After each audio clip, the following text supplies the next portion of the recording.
আসসালামু আলাইকুম। এখন বিকাল 4:45 বাজে।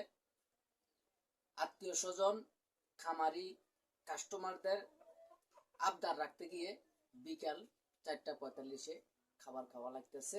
আপনারা অনেকে বলেন স্বাস্থ্য হয় না কেন? খাবার কিন্তু কম খাই না, খাওয়ার সময় কিন্তু 2-3 প্লেট ভাত খাই।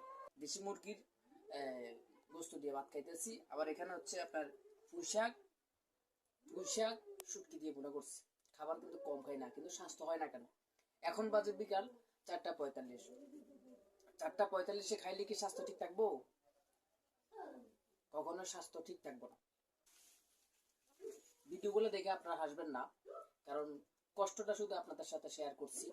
এই যে এখানে আরো কিছু ওষুধ আছে, খাবার খেয়ে আরেকটা খামারে যাবো, ওই খামারে এই ওষুধগুলো দিয়ে বুঝিয়ে তারপরে দোকানে যাবো। অনেকে বলেন যে আমার দোকান টাইম মতো খুলি না কেন? এই টাইম মতো না খোলার কারণটা অবশ্যই আপনারা বুঝতে পারবেন। তো সবাই ভালো থাকবেন, সুস্থ থাকবেন। আল্লাহ হাফিজ।